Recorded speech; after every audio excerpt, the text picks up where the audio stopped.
If you want an unlimited amount of high-paying freelance writing clients who are chomping at the bit to work with you, you need to do these 5 things. I'm Mandy Ellis, and I am here as a 6-figure freelance writer who helps other writers build high-earning freelance writing businesses that they adore without the overwhelm, burnout, or stress.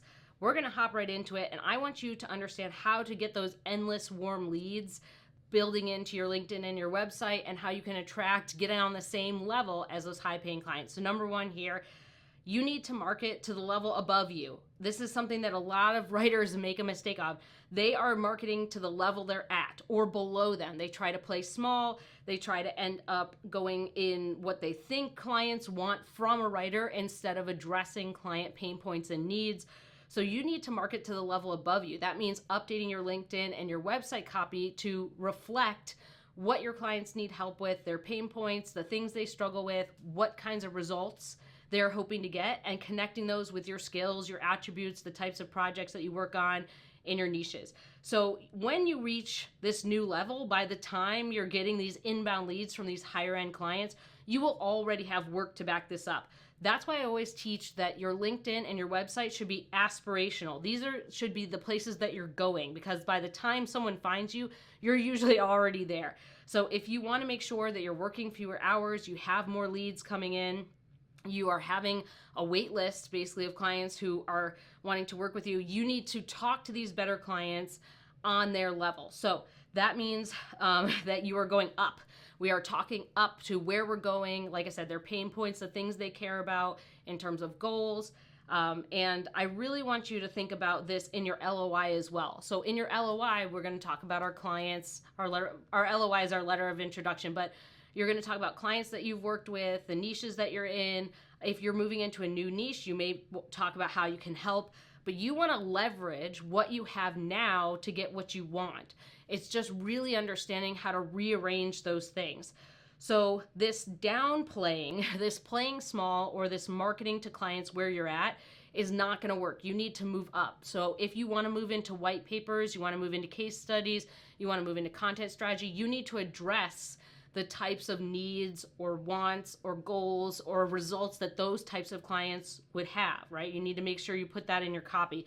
But I also want to make sure I remind you that if you're having fear about this, if you feel like it's too much to move up, or you're like, well, I don't have 1,000 clips, or I don't have this thing yet, or I haven't done XYZ, I know plenty of writers who have done crazy, amazing things. So I know writers who have gotten their very first clips in the New York Times, the New Yorker, Condé Nast Traveler, Afar, Travel and Leisure, all kinds of Meredith publications, Wall Street Journal. They hadn't even started writing. This wasn't even their building on writing experience. They just sent a pitch and it got accepted. The same thing where people have bagged shiny startups or Fortune 500 companies because they're marketing up. They're speaking that client's language. So we want to make sure that you're leveraging that knowledge, expertise, skills that you have connected to the things that your clients care about. That is really important to market up instead of marking down. So that is across your inbound, which is your website and LinkedIn, and your outbound with your LOIs and pitches.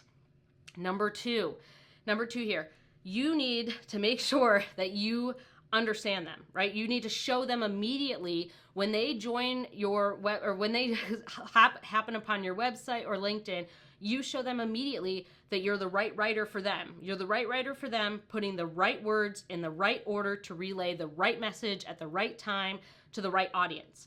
That's really important.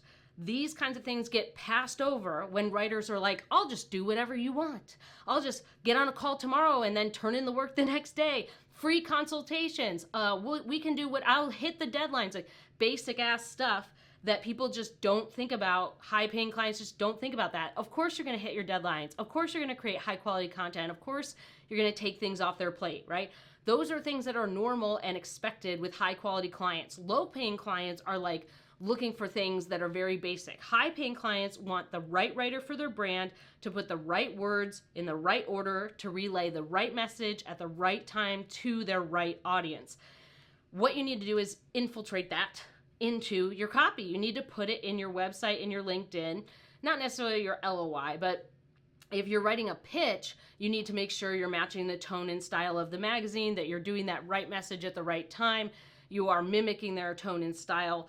But when a writer really understands their niche, like why they're creating this content for this audience, or you can relay those goals, or you show that you understand how to speak to their specific audience or things their audience struggles with when it comes to connecting to the content and maybe moving into downloading something or becoming a lead or a sale, that puts people on your wait list. It's a huge deal. So it becomes this ideal fit between you and that potential client, and that potential client is ready to reach out to you. And then you get to be in the driver's seat of, hey, am I going to put you on a wait list to say, hey, I'm busy, I can follow up in 3 months to see if you need help? Or if you're someone who's like, well, I have an opening in my schedule, maybe I can fit you in. But you really want to focus on these things, that it's not about that you're just a writer, or that you can just complete the error-free copy, or that you know AP style, or whatever it is, or you've taken all these certifications. It's really not about that. It's very clearly showing that you speak the same language as your clients, and you know how to put the right words in the right order for the right message at the right time for their right audience in their niche. Let's talk about 3, pain points and benefits. So we need to focus on pain points and benefits. This is a mistake because a lot of times writers focus on I sentences, like I said before. I will do this. I will complete the copy. I will hop on a call. I will give you free consultations. I will do like I. You can just read their copy and it's full of I sentences. That's not focusing on benefits. It's mostly focusing on features. It's focusing on like, we can do these projects together. That's a feature. Or we can do, error-free copy, or I'll get it done quickly. That's a feature. The benefits of working with you are leveraging your expertise, your knowledge, and your skills. The benefits of working with you is that you understand why they're creating this content to get likes, shares, downloads, leads, sales, all that good juicy stuff that they want for results. You are then focusing on pain points and benefits, right? The pain points are, how do we get these results? The benefits of working with you is that you're an experienced writer who can leverage your skills to help their niche, right? You're talking about things that their niche audience or in their niche that they care about. So we're not doing this thing where you want to be with all the clients, or you will do anything for a client. That's not even good white glove customer service, or it's not even high quality customer service. We don't want to focus on features like I can do 72 projects, or like I've worked with 58 clients, or like that kind of stuff. We want to focus on, why have your clients enjoyed your content in the past, or why have they enjoyed working with you? We want to focus on how you specifically, while also using your personality as you type this out, how you specifically can help them. What are you bringing to the table as a writer? Like, what are your specific attributes? What are you bringing to the table? And what are the benefits of working with you? Not the features. So a good way to think about this is an app. If you download an app, you're not downloading it for the features. You're downloading it for the benefits. So yes, you may read about the features. Oh, you can connect 3 calendars, or you can use this to edit your photos on the go. But the benefit is like easy, fast photo editing. Or the benefit is now you can see everybody's calendar in one place. So you need to focus on pain points and benefits versus features and I sentences, or coming from a place of insecurity. So when you come from a place of insecurity, the waitlist dies. If you come from a place of insecurity of being like, oh my God, for the love of God, please give me some money, and that reflects in your copy or your LOI or your pitch, it's very easy for high-end clients to see that. It sticks out like a sore thumb. So really focus on pain points and benefits. Number 4. So when we're talking about our inbound leads, so let's say someone reaches out to you. That's an inbound lead. They send you a DM, they send you a LinkedIn message or an email, and they ask to get on a call or whatever. We want to make sure you're asking the question, how do we build this relationship? That will very clearly make it which clients are good for your waitlist and which ones aren't. Or it makes it very clear that they're looking for a writer long-term. They want a relationship. They have a pipeline of work. They're looking for someone who fits their brand personality or the team's personality, and they're looking for quality content versus someone who's like, I don't know, let's just do this today. So you need to make sure you're asking these inbound leads these questions so that you can follow up with them, the right ones later. You can add the right ones in. So we don't want to just go through this again and again and again type deal where someone has a one-off, or you have a client who is asking you to do little projects throughout the year that are like maybe $4,000 over the course of the year. We want someone who is actively looking to build a long-term relationship with a freelance writer they can rely on for multiple projects they already have planned in the pipeline. So when you ask the question, how do we build this relationship? Someone who is a high-end client will immediately be able to answer that. It will be very clear. They're like, oh, of course, let's talk about that.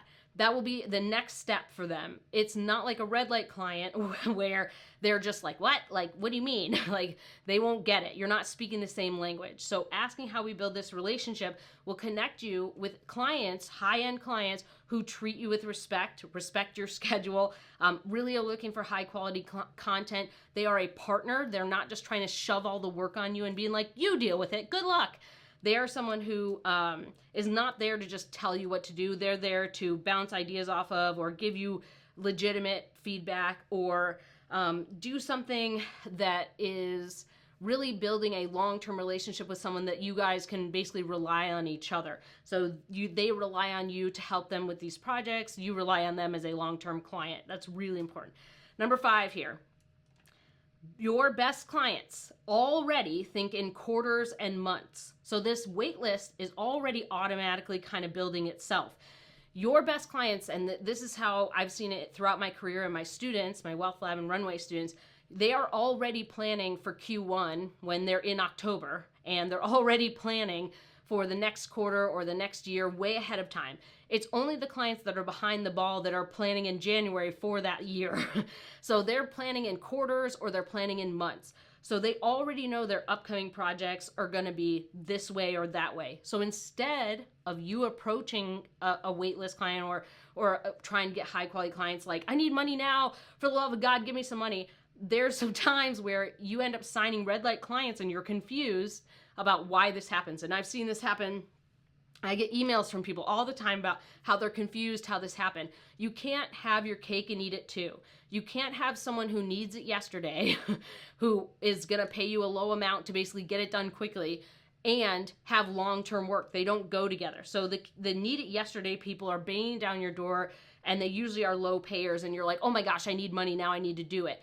What you need is pre-planned clients, the people who are planning quarters and months, because that way, once you get the contract, you get the upfront payment. The work may not begin for a month, but you already have an upfront payment.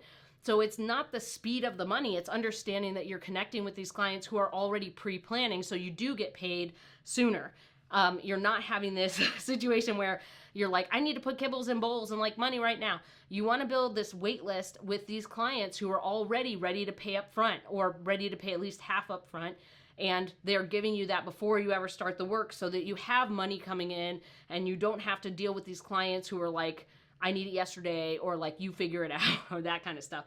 So you need to kind of understand that you need to have realistic expectations about these clients who pre-plan months and quarters ahead and when their schedule would be and how long it takes to get a payment versus making money like immediately right now that's low paid money. So when I did this in my career, it was like I took a lot of small jobs over and over and over again. And I was like, well, I'm working a lot. Why am I not making money?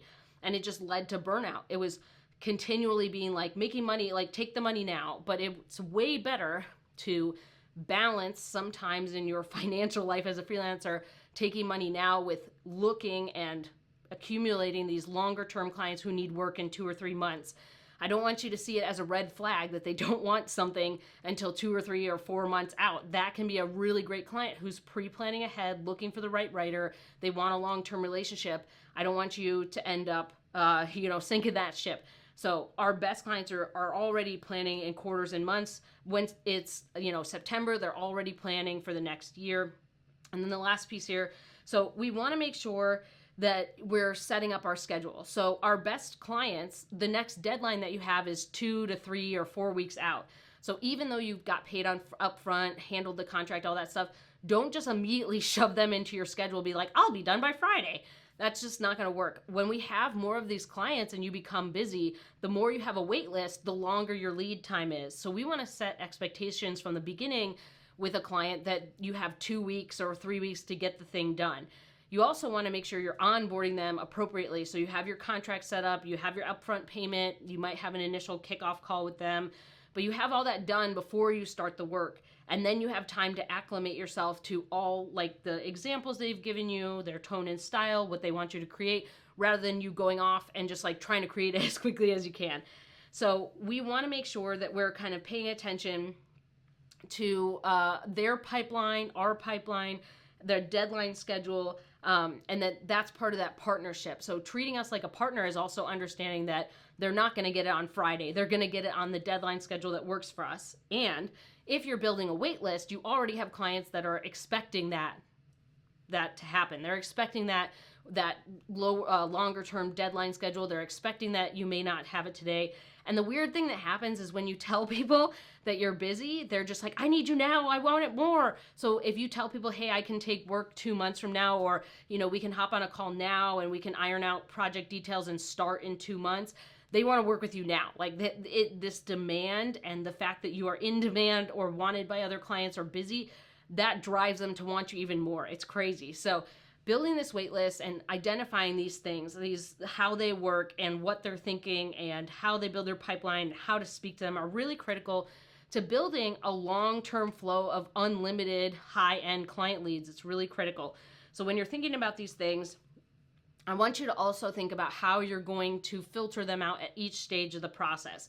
If you grab my free seasoned veteran cheat sheet, mandyellis.com/cheat sheet, you will have a whole bunch of elements to go through to filter out the red light clients from the green light clients. You will have more questions beyond just how we build this relationship to make sure you're sussing out the right clients to sign with, the right ones who have work in the pipeline, and also so that you can onboard them so they feel like they're working with a pro, and that's really important. So if you go to mandyellis.com/cheat sheet, you can grab it. And I think for me, these things were some of the most critical pieces that I learned in my business. It took me way too long to figure these out. I kept thinking that, coming from an insecure, fear-based kind of perspective, I was like, I have to prove myself. I have to over-prove myself. I have to go beyond. I have to show them I'm going the extra mile, without even understanding that high-end clients totally function differently than red light clients. Red light clients give you this skewed view of how things actually work. So when you finally work with green light clients or green flag clients or high-end clients or high-paying clients, whatever you want to call them, you will clearly see the difference and how they think about things completely different than a red light client. They are on a different tier. They operate on a different level. So I'm hoping that this will help you see the different phases and different things you need to think about to work with more of those clients and build a wait list. So I hope this has been helpful. And next time we are going to talk more about six-figure writing clients. We're going to talk about my six-figure business and kind of some steps that you can take to kind of build your business in the coming year. So I hope you will enjoy that. I hope you enjoyed this one, and I hope you have a great rest of your day.